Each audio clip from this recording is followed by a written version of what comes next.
The Gateway brings you the day's news each weekday from around the St. Louis region and the state capitals in Jefferson City. Our schools are accredited. We don't need this bill. And Springfield. How many more years must pass before lawmakers see time is of the essence? I'm Abby Larico. Join me each weekday for The Gateway on the STLPR app or wherever you get podcasts. Elad Gross has served as an assistant attorney general and has been advocating against undisclosed money in Missouri politics. And now the Democrat is trying to unseat Attorney General Eric Schmitt and overhaul one of the state's most important elected offices. Gross joins us on the latest edition of Politically Speaking, so let's hit the music.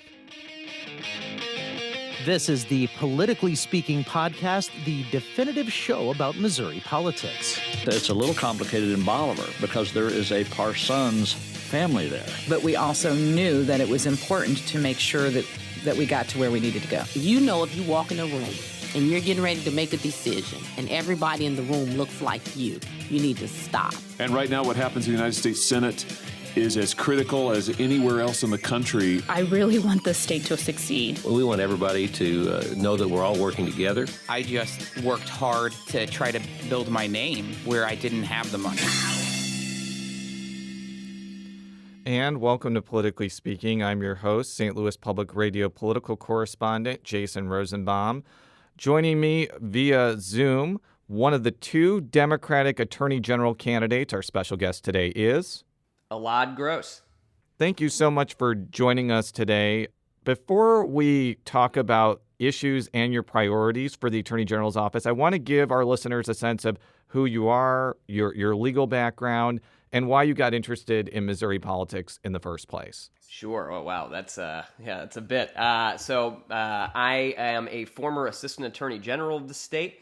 I've also served as a special public defender, which just means I was so special I didn't get paid. But I've done that for the state as well. I'm a civil rights attorney, have been practicing in that area for quite some time, have experience in a whole bunch of different areas of the law because our Attorney General's office oftentimes requires you to have many hats on at the same time. That's due to some public funding issues, how much we're investing in that. So there's a lot of issues that we're seeing in our public institutions throughout our state.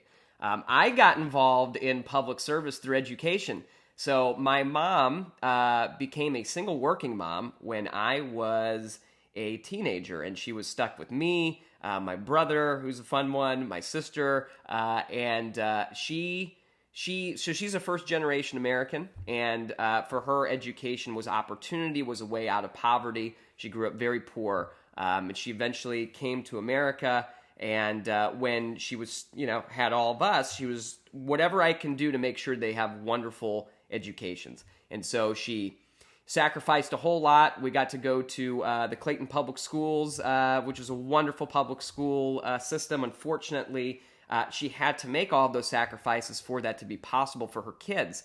And there are so many people who are working so hard who don't have that same opportunity.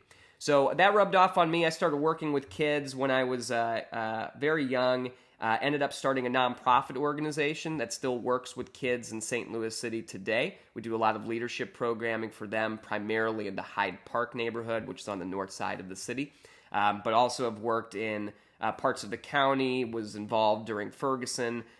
We helped run the emergency school program there. And that's how I started meeting, some elected folks, and that was my first interaction with them. And the more I worked with kids, the more I realized how much goes into how a kid succeeds. And that's not just what happens at school. That's also poverty is a very big issue, jobs, healthcare, our justice system. So I ended up going to law school. I interned with the Attorney General's office, saw the wonderful potential that office has to do so much good in our state, and just fell in love with it. But I decided to run for office because I was actually in a court fight against an old nonprofit organization, a fake charity that was spending millions and millions of dollars in dark money spending in our politics. And as I was arguing in court, I quickly realized that one of the biggest reasons why our system is not working for our kids is because it is working for a lot of folks who have money and power, but my kids don't have that. And unfortunately, they get ignored, and I've been seeing that all throughout our state, and I think that's wrong. And so, I realize that we really do need somebody to hold our government accountable. That's not happening right now, and the best office to get that done is the Attorney General's office. So I'm really excited to be running for it.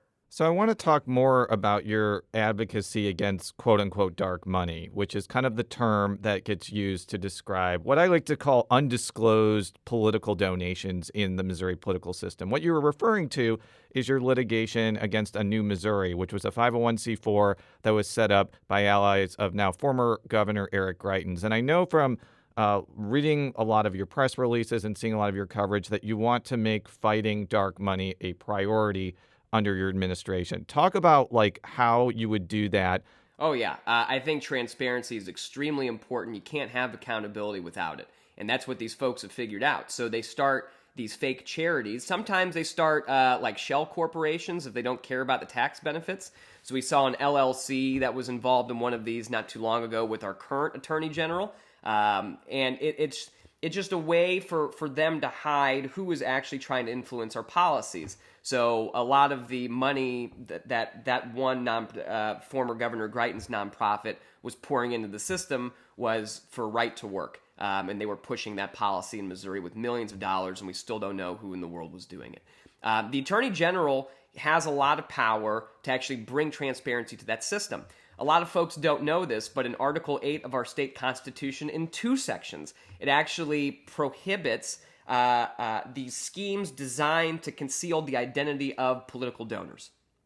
But we don't enforce it because it benefits those folks who should be enforcing it. So that's one. We can enforce the law already. 2, the Attorney General has a lot of power under Missouri's consumer protection laws, specifically around regulating nonprofits. In fact, this charity that I went after, this fake charity that I went after, in addition to all the other ones, if they want that status, they actually have to apply to the Attorney General's office and say, I promise I'm going to follow all the laws that you're not going to enforce. That's a problem. So we need to enforce those. 3, I've actually proposed the End Dark Money Act. This is the second year that it has been proposed. Obviously, session was changed quite a bit this year, so it didn't move very much. But I'm going to continue advocating for that. And it doesn't require everybody to disclose who they are, but if you are trying to use that money for political purposes, it should be disclosed, and that's what that law would require. So I think that there's several ways to really rein in what dark money is doing in our state, but because this is a national network of this spending, this hidden spending in our campaigns, it would actually unravel quite a bit of what's going on throughout the country, because we would have jurisdiction to deal with anybody who's got a website asking Missourians to donate. And so I've already been talking to folks in different states about how we can best coordinate that and different strategies. So I'm really looking forward to really cleaning up our politics, not only in Missouri, but throughout our country. So one of the big responsibilities of being Attorney General is not only setting policy, which we're going to talk about later in the show, but also managing an office. And I want to give you some time to talk about how you would manage the Attorney General's office, anything that you would restructure or any divisions that you would add. What would be your vision toward actually running this very important post? It's great that I've gotten to work there, and it's a very accelerated pace, so I've learned quite a bit from working there. And I was in charge of a lot of efficiency projects, training of attorneys, especially in trials, the internship program, so I've seen a whole lot. I would make some significant changes. Number 1 is I would start Missouri's first civil rights division. We are one of a whole bunch of other states have these already. They've already implemented them. They actually enforce civil rights requirements under Missouri's Constitution. That would be in our situation, and under the United States Constitution. We don't have that division right now, and it's certainly showing. We're having very little leadership from the Attorney General's office on the crucial matters of race and policing and accountability. We just aren't seeing it. And I think we do need a civil rights division for those reasons, also to protect privacy rights, workers in the workplace, a whole bunch of things. And it doesn't exist right now. I think a lot of the divisions that were there when I was are important. One of them that in the last few years was eliminated is the environmental division, the agricultural and environmental division. I would bring that back as a conservation division. I think it's very important for us to especially hold corporations accountable that are polluting our natural resources in our state. I think we need focused attorneys who are doing that, and unfortunately, when we eliminated that division, we eliminated a lot of experience around there. And the last few years, we have seen a lot of attorneys leave that office. It was a tough place to work. There were very few supports for folks, and it was very sad to see. So actually, we've released several plans. We're the only candidate for campaign for this office that has released pretty detailed plans on what we would do. And that includes how we would restructure the environment to be more supportive of the folks who work there, make sure that folks are getting support in childcare, the right kind of reimbursements, and really advocating for folks, because we are sometimes the lowest, sometimes the second lowest paid assistant attorneys general in the country. We usually compete with Mississippi over that, and we really need to treat our folks better. If we can't compensate them better, we should certainly make the work environment one that works out. In a recent plan we released was about how to really build diversity and inclusion within the office, which is a very important thing for me to do, having run the intern program there and having advocated on a number of issues while I was in the office. And then I think also from within the office, we really need to enforce conflict of interest and ethics reforms, all those policies within the office. Right now, our current Attorney General is not enforcing any of that, which I think is a very big problem. Let's talk about diversifying the office for a moment. Frankly, there are not a lot of people of color that come out of Missouri law schools, and the choice between going to the Attorney General's office and making a whole lot more money on the private sector, I think a lot of them are not going to choose the Attorney General's office for a lot of reasons. So I want you to kind of drill down a little bit more about how you're actually going to accomplish diversifying the office from a racial perspective, but also from a gender perspective and LGBTQ perspective as well. One, for all of you young folks who are looking to work somewhere, the Attorney General's office is a wonderful place to work. We'll make it even better after November. But, I think it's a great place to get a lot of experience. I mean, I hopped in on my first day as an assistant attorney general. I got sworn. I didn't get to go to the Missouri Supreme Court where a lot of people get sworn in. I didn't get to do it. I signed my name in the book. I still haven't gotten to do that. I was taken across the street to a little room with an administrative law judge, very sweet lady, and she swore me in, and my friends were there, and they had a little cupcake when I got back. And then after a few minutes, a whole bunch of files just dropped on my table. And I said, "What's that?" "Well, those are your cases, and you have 1,300 of them." That was my first day working for the state, and that's like, well, welcome in.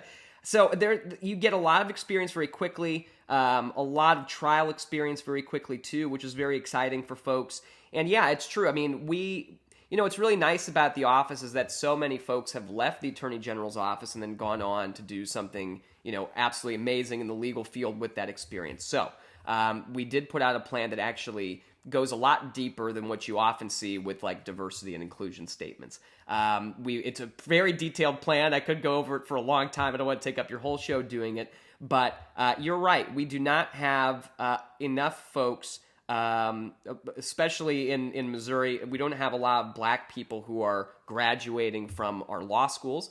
In the legal profession as a whole, there's a very big problem, and this is true about a lot of professions. It's about 5% nationally in America, folks who are black who are graduating from law school. In our Attorney General's office right now, based on the most recent data, 93% of folks who work there are white. I mean, it's not a very diverse workplace. And you wonder, well, how in the world are you going to deal with that when, you don't have as many folks coming? You have to start early. Like, you have to go into schools, and you have to talk to kids, and you have to talk to parents, and you have to make this a profession that is realizable. And, I think, I've worked in education for 13 years in Missouri. I think we really have to look at how can the Attorney General best support our teachers, our folks who are in our communities all throughout the state. And I think that means the Attorney General should be a lot more active. We should know who our Attorney General is, and that Attorney General should show up, especially in schools, and talk to kids. I think we need to have a recruitment system for our intern program that goes beyond just law students. I think we have to look at college students and high school students too. I think we have to look at partnering with local organizations on scholarships and encouraging folks to go to law school and to go into this profession. And I think that alumni network needs to become an alumni network at the Attorney General's office. I think that we need to leverage all those folks who have come in, make sure they have a wonderful experience working for the state, that they've done really meaningful work, and then bring them back and say, I want you to support the next generation of assistant attorneys general in our state. I think we just have to really make it more of a community effort and less of us just protecting our own turf and our own offices. So, I mean, there's some other details in there. For example, eliminating this, I don't understand it, but this requirement that law students have to be at a certain part of their class, like top of the class, in order to apply for the Attorney General's office. I mean, I'm sure that helps a lot of folks who are really good at taking tests because it's all you do in law school, and folks who have had the financial supports to get to that point. But, you know, it should really be a holistic way of looking at people rather than just looking at them based on a test score. We'll be right back after this quick break with Democratic Attorney General candidate Elad Gross. If you have a smart speaker, you have access to the entire world of NPR and St. Louis Public Radio. All the latest news and all the captivating stories. Activate our voices with yours by telling your smart speaker to play St. Louis Public Radio. And we're back on Politically Speaking with Democratic Attorney General candidate Elad Gross. I want to talk about George Floyd and the protests that have come about since his death in Minneapolis. I think that the Attorney General's office could be looked at as a sort of a vanguard or somebody who's leading the charge to change how policing and criminal justice are done in the state. And I want to give you an opportunity to talk about what sort of policies you would want to pursue as Attorney General, even though you can't enact them. The legislature would have to enact them. You could certainly suggest it to the legislature. Yeah, I think you're exactly right. I think there needs to be a much closer relationship between the Attorney General's office and the legislature. I think that the Attorney General, it should be the public's advocate. And in a lot of these issues where there's specialized information, I mean, you have prosecutors at the Attorney General's office.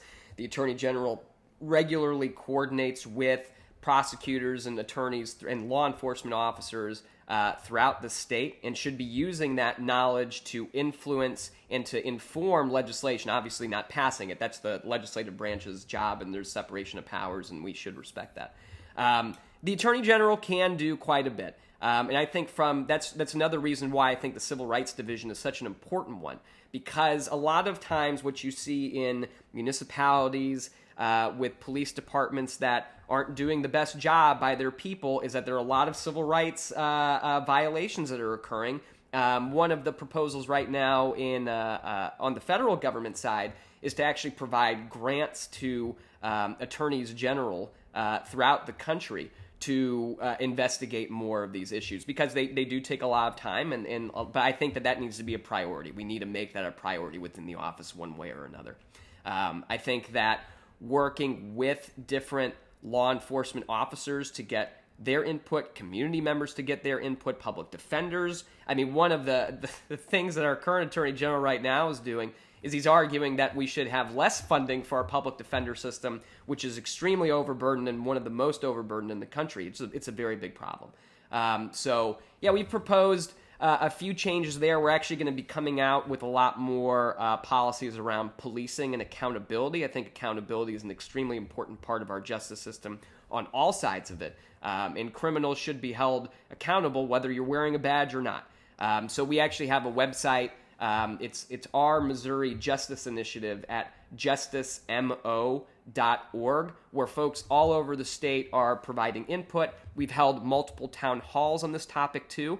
We actually are going to have several more, but we've had some with the Ethical Society of Police. Sergeant Heather Taylor came on to discuss it. Shanette Hall, who's an officer in the county, just had one that I was participating in just the other day. We're going to be talking about qualified immunity and different kinds of ways to look at how can the legal system better hold folks accountable. But I think we desperately need a civil rights division that is going to be doing that, and that should come from the Attorney General's office. One of the other things that the Attorney General's office does now is compile an annual report on racial profiling. And the biggest complaint that I've heard, beyond just the data being not what it should be, is that there's really no penalties if there's a showcase of really bad racial profiling. Would you want to use your civil rights division to actually go after police departments that consistently do poorly in that report? Yeah, I'm a big believer in a collaborative approach to government. I don't think it benefits any of us to have, two folks in our government just fighting over each other, whether that's for political purposes or anything else. I really feel strongly the Attorney General's office should be a nonpartisan one. It doesn't really make sense to me that it is, to run under a party. And I mean, you should. There's the law, enforce it. There's civil rights protections. There's a Constitution. Everybody's got their own interpretation, but that should be what the job is. That's a little bit of a side note, but yeah, I know that there's a lot of criticism about the data that oftentimes comes from folks who don't really want to admit the truth. But the truth is that we've got a lot of racism in our justice system right now, a ton of it. And this report hasn't just shown, one time there was this data anomaly somewhere. And I understand that there's a small sample size. I was in economics. I studied that too, and I know statistics and all these kinds of things. I prefer not to use it because I just didn't like it as much. But yeah, I mean, sure, I can understand that for some municipalities, you might only have a couple cases, and maybe that year didn't look too good. The years before looked fine. When you look at the data on a statewide basis, it shows that black drivers are more likely to get pulled over, more likely to be arrested, and less likely to have contraband on them. By a ton, by like a massive amount, 94% for black drivers versus white drivers right now to be pulled over. And, that's a reflection of a lot of things, of where our enforcement is and why we're enforcing that way, and what officers might individually be doing, what training we're providing, all of these different things. There is no penalty right now, and that report hasn't just shown that for the last few years. It's shown that for the last 20 years. We know that's a problem. So, that Civil Rights Division will certainly look into those issues. I don't think we need to start with lawsuits necessarily. I think that we should look at how can we best help you get past this problem? Like, what is the issue that's hanging it up? Do you need different training? Do we need to bring somebody in from a different state to describe what the heck they're doing to fix this problem? But at the end of the day, if you ain't here to serve the people of our state, we're going to sue you. We're going to sue you, and we're going to come after you very hard. And I think that needs to be the accountability piece in all of this. If you know that you can keep putting out these reports, and if you know that you can keep doing these things, and if you know you don't have to fix the problem because nothing's going to happen to you, then we're in the situation we're in today. What do you think of the idea of the Attorney General's office coming in whenever a police officer uses deadly force and investigating that for the local prosecutor? Yeah, I've talked to some local prosecutors what their thoughts are about that. That was a recommendation that was made in the Ferguson Commission report too, and I was very active in providing input during that time. Went to all of their meetings and still do. I think it's a good idea. I think it's one that we really need. I think the Attorney General should be prepared to take on those cases with the State Highway Patrol. In fact, we're seeing that right now. There was a shooting in Sedalia. And the Highway Patrol was asked to come in and investigate. I think that's a really good way to make sure we have an independent group that's looking into what in the world happened, and there are less questions. We have a very big problem with legitimacy in our government right now. And if it looks unfair to everybody, and it seems unfair, and in fact it has been unfair, that's a problem. We need to reestablish trust. I think that there are some prosecutors' offices, especially in larger municipal areas, that will have the capacity to have their own division that can, look in these situations that are, separate from their police departments, and they're just doing that. In those situations, I can see an argument to say that is an independent system. I would hope that they would, certainly draw it up in the right way, and as an office, we would certainly help them do that if that's how they choose to do it. But the Attorney General should offer help and assistance in investigating all of those cases. So let's talk about a few of the high-profile cases that Attorney General Schmidt has been in the last couple years. One of the things that he inherited from former Attorney General Josh Hawley is this lawsuit against the Affordable Care Act. Now, when I talked with Attorney General Schmidt last year, he said that he's kept Missouri in that lawsuit because he believes the ACA is unconstitutional and wants to see Congress create a new plan with pre-existing condition protections and whatnot. I'm sure you've heard his arguments on that.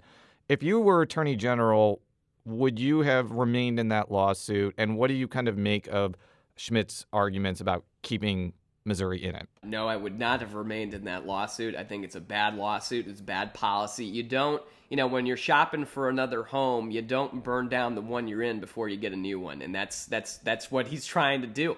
It's not just him. He's joined with a lot of other attorneys general throughout the country to do that, unfortunately. But yeah, I think it's a bad argument. It's one that's costing taxpayers a whole lot of money, and it isn't going to really benefit them. I mean, if he wins tomorrow, it's never going to happen because you got to get to that point where you're in court and they're scheduling and everything. But if he wins, and that same day, the ACA is repealed and entirely, because that's what he's arguing for. He's not arguing that part of it should be repealed. He's arguing that the entire thing should go because a couple of sections he believes are unconstitutional. And maybe he's right, maybe he's wrong, but when that happens, oftentimes you can take that section of the law out and you can maintain the rest of it. He's not saying that. He's not saying I want to protect folks with pre-existing conditions. I want to keep Medicaid expansion available to the millions of Americans throughout the country who have taken advantage of that program and now have affordable care. He's not saying that. He's saying get rid of all of that for everybody.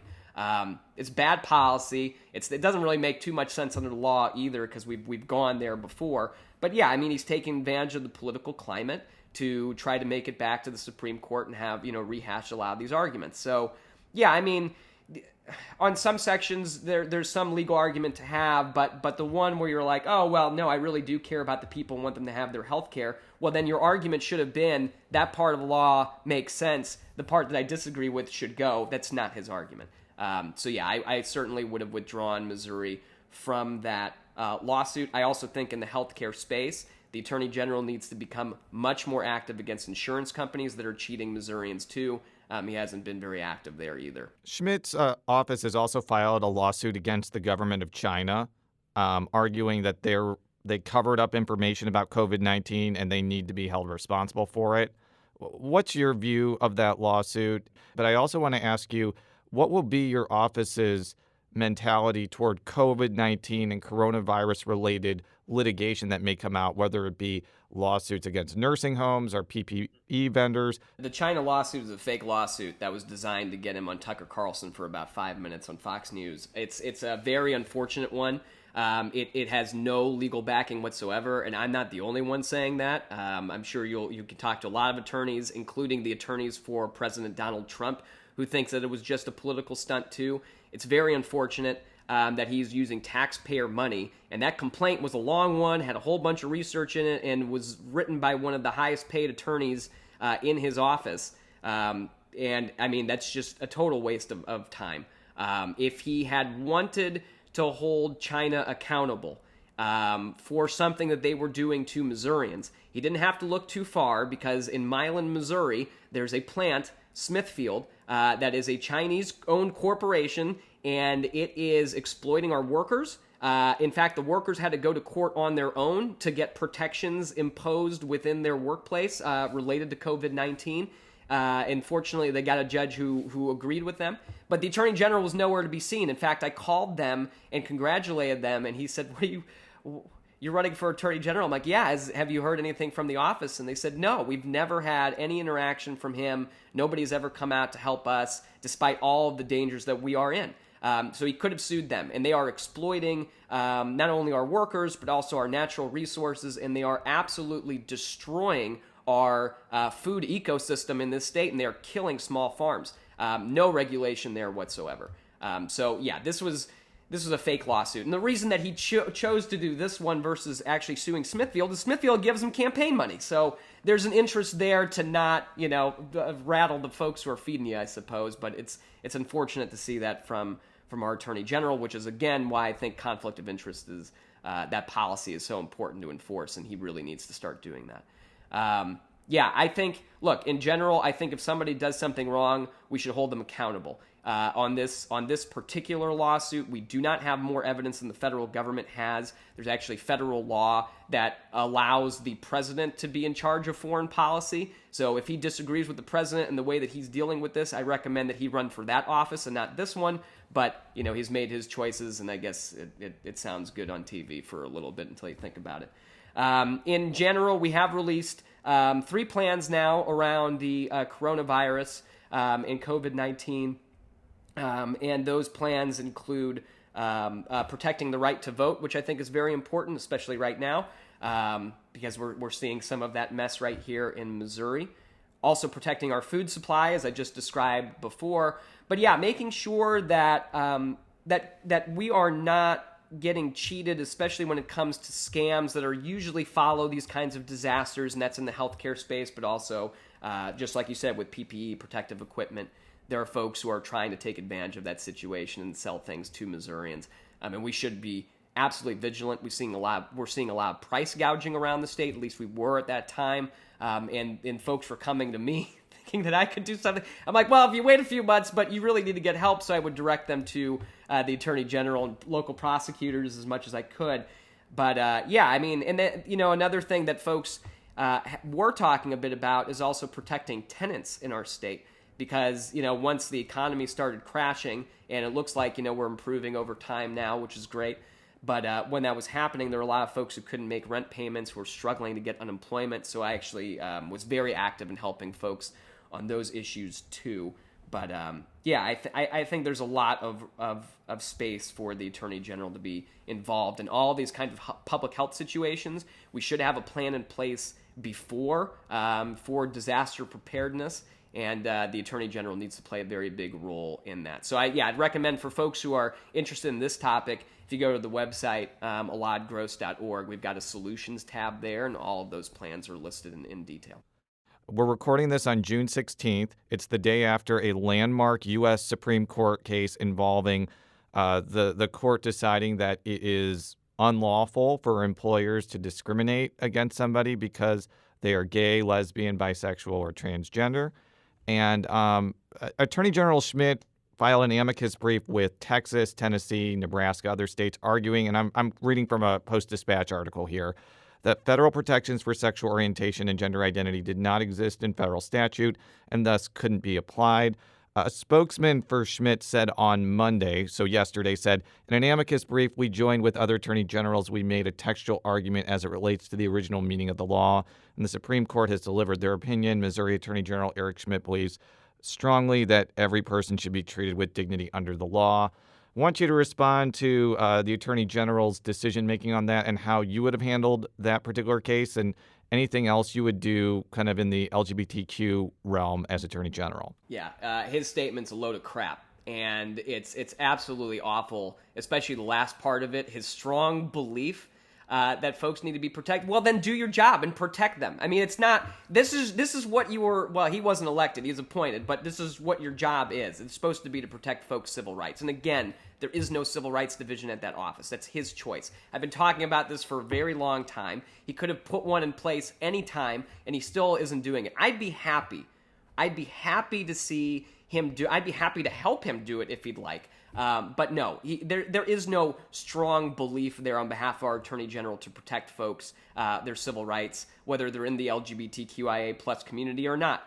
This was a wonderful decision, one that was written by Justice Gorsuch, which I think surprised a lot of folks, but it was very simple, very plain, very textual, as our Attorney General disagrees with, apparently. But it's very clear that the civil rights laws that we have written apply to everybody. Now, they were designed to, at the time, the 1964 Civil Rights Act was to deal with black versus white and to protect black folks in America and civil rights there. But those civil rights, that is just a wonderful legacy of our law when we do it the right way, is that it has all of these protections going into the future, looking at these different situations as they might occur, even if we can't expect them at the time. I mean, our Constitution has been here for a long time, and we've made changes to it and everything else. He did not have to get involved in this lawsuit. If he had such a strong belief, he did not have to file this amicus brief. That is an entirely voluntary thing for you to do. He did not have to make this argument that he did, that we should continue to discriminate against LGBTQIA plus Missourians. He didn't have to do any of that. And in fact, before this decision came out, the Missouri Supreme Court in 2 other decisions has found that this kind of discrimination isn't okay in a lot of these different areas. So I think it's about time that we, from the Attorney General's office, apply those rulings, the local ones that we've had in our state, and now this federal one, to protect folks in Missouri, their civil rights in all of these different areas. And that includes housing, which wasn't dealt with in this case. That includes public transportation. That includes jobs, that was dealt with in this case. But that all the same logic applies to all of these situations. We shouldn't have to wait and waste a whole bunch of taxpayer money on litigation to get to that point. The first plan I released as a candidate was how to protect LGBTQIA plus Missourians in our civil rights.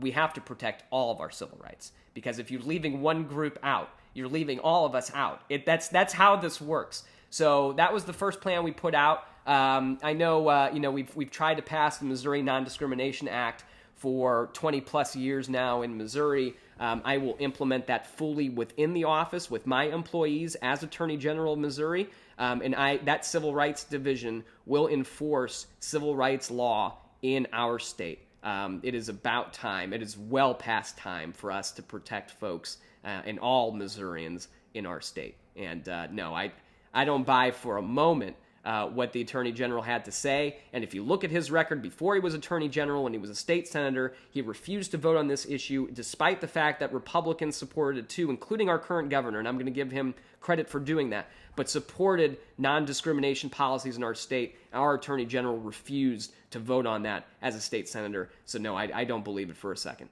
You're running against Rich Finneran. This is probably the only Democratic primary where you have 2 strong, well-funded, well-organized contenders. What's your pitch to Democratic voters in August that you are the better candidate to run against Schmidt? I've been running for a while now.